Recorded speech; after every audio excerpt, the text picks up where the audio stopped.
സമയം ഇപ്പോൾ 6:45 ചൈനവതിക്കാവാണല്ലേ. അത് കുറേ വായിക്കണ്ടതിന് എത്ര വായിക്കണ്ടാവും? ഒരുപാട് വർഷമുണ്ട്. നമ്മളൊക്കെ ജനിക്കുന്നതിന് മുമ്പ് ഉത്സവം ഉണ്ടാവുമല്ലോ അവിടെ. ഇതെന്തെങ്ങനെ ഒഴിഞ്ഞിടക്കാൻ കാരണം ഇപ്പോൾ ഇവിടുന്ന് ഒരു തുടക്കമുണ്ട്. ഈ അമ്പലത്തിലേക്ക് എഴുന്നള്ളിപ്പ് ഇവിടുന്നാണ്. പൂരത്തിൻ്റെ അന്ന് ആ ടൈം ആകുമ്പോൾ ഇതൊക്കെ വൃത്തിയാക്കുണ്ടാവൂലേ? നമ്മുടെ പന്തങ്ങളൊക്കെ വെട്ടി നല്ല ഇവിടുന്നാണ് കാളകളും ആനകളും ഇവിടുന്ന് അമ്പലത്തിലേക്ക് എഴുന്നള്ളിപ്പായിട്ട് പോവുക. ഇവിടുന്ന് തുടക്കം. അത് ശരി, കുറേ വായിക്കണ്ടല്ലോ അപ്പോൾ ഇതിന്. കുറച്ച് വാക്കുണ്ട്. നമ്മളൊക്കെ ജനിക്കുന്നതിന് മുന്നുള്ള വാക്കാണ്.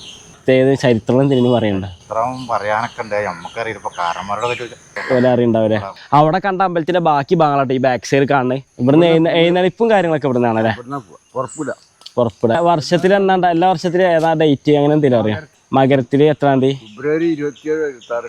ഫെബ്രുവരി 26 അല്ലേ? ഈ റോഡ് എവിടുക്ക പോകണമെന്ന് അറിയില്ല. ചെറിയൊരു ഉൾവഴിയാണ് വരുന്നത്. ചിലപ്പോൾ വലിയ വീട്ടിലേക്കും ആയിരിക്കും. എന്തായാലും നടന്നു നോക്കാം. ഒരാൾക്ക് നടക്കാൻ പറ്റിയൊരു വഴിയാട്ടോ അവിടെ വരുന്നത്. പാടത്തിന്റെ വരുമ്പത്ത് കൂടി നടക്കുമ്പോൾ ഇതുപോലെ വഴി ഇങ്ങനെ നീണ്ടു പോവാണ്. ഇവിടെ ഒരു ട്രാക്ടർ ആണ്. ആ സൈഡിൽ നിന്ന് ഇങ്ങനെ വരുമ്പോൾ ഇവിടെ കുറച്ച് ഭാഗം ഓപ്പൺ ആക്കിയിട്ടൊക്കെയാണ് വെള്ളം പോകാൻ വേണ്ടിയിട്ട്. ഫസ്റ്റ് ടൈം കണ്ടപ്പോൾ ഇതൊരു മരമായിട്ട് തോന്നി. ഇത് മരമില്ലാട്ടോ, ഈ മെറ്റൽ പീസാണ് വരുന്നത്. അങ്ങനെ കയറി അപ്പുറം കിടക്കാം നമുക്ക്. ആ ഒരു സൈഡൊക്കെ ആയിട്ട് കാട് മാറിയാണ് തോന്നുന്നത്. സമയം ഇപ്പോൾ 7:41 കേട്ടോ. ഈ സമയത്ത് പതുക്കെ സൂര്യൻ ബാക്കിൽ ഇങ്ങനെ ഉദിച്ചു വന്നുകൊണ്ടിരിക്കുകയാണ്. നല്ലൊരു ഫീൽ ഉണ്ട് കേട്ടോ, അടിപൊളിയാണ്. ഇവിടുന്ന് ഇങ്ങനെ നോക്കുമ്പോൾ ആ ഒരു ഭാഗത്തേക്ക് വഴിയില്ലാതെ തോന്നും. നമ്മൾ നടന്നിങ്ങനെ മുന്നോട്ട് പോകുമ്പോൾ ഓരോരോ വഴികൾ ഇങ്ങനെ ഓപ്പൺ ആയി വരികയാണ്. ഇതുപോലത്തെ സ്ഥലത്ത് കൂടെയൊക്കെ നടക്കുകയാണെന്നുണ്ടെങ്കിൽ ശ്രദ്ധിച്ച് നടക്കുക. എന്തായാലും എന്തെങ്കിലുമൊക്കെ ജന്തുക്കൾ ഉണ്ടാവും. അങ്ങനെ അവിടുന്ന് പോകുന്നു. പിന്നെ ഇവിടെ എത്തുമ്പോഴേ ഒരു തോട് കാണാം ഈ ഒരു സൈഡിൽ. ആ ഒരു സൈഡിൽ നിന്ന് വെള്ളം ഒഴിച്ച് നേരെ പോണ ആ ഭാഗത്തേക്കാണ്. ഇവിടെ വന്ന് ഇതുപോലെ നിൽക്കുമ്പോൾ അടിപൊളി ഒരു കാഴ്ചയായിട്ട് കാണുന്നത്. ഒരു രക്ഷയില്ല. രണ്ട് സൈഡിലായിട്ട് വെള്ളം ഇങ്ങനെ ഒലിച്ചുകൊണ്ട് നിൽക്കുക. ഈ സൈഡിലൊക്കെ കണ്ടോ ഫുള്ള് തെങ്ങാളങ്ങനെ വരിവരിക്കായിട്ട് നിൽക്കുക കേട്ടോ. ആ സൈഡിലായിട്ട് കുറേ അധികം കൊക്കാളുണ്ട്.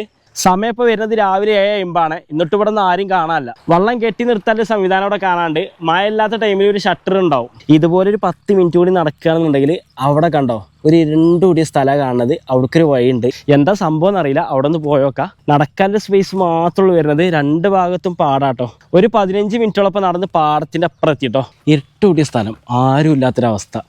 സത്യത്തിൽ പേടിയാവുണ്ട്. ഞാൻ മാത്രമേ കേട്ടോ. അതൊരു കാടാണ്.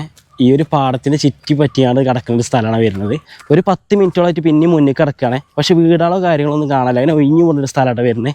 അങ്ങനെ കുറേ സമയം നടത്തത്തിന് ശേഷത്തെ ഇവിടെ ഒരു അമ്പലം കാണാൻ കേട്ടോ. ആ ബാക്ക് സൈഡിലായിട്ട് കാണുന്ന ആലുണ്ടല്ലോ, അതിന് എത്രത്തോളം പഴക്കണ്ടെന്ന് അറിയില്ല. ഇവിടെ അന്വേഷിച്ചപ്പോൾ ഇവർ പറഞ്ഞത് 2000 വർഷം പഴക്കണ്ടെന്ന് പറഞ്ഞത് ആ അമ്പലത്തിനും ആ ഒരു ആലിനും.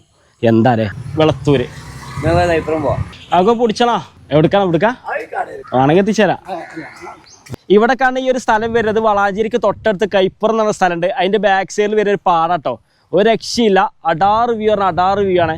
പുതിയൊരു വീഡിയോ ആയിട്ട് വീണ്ടും കാണാട്ടോ. ബൈ.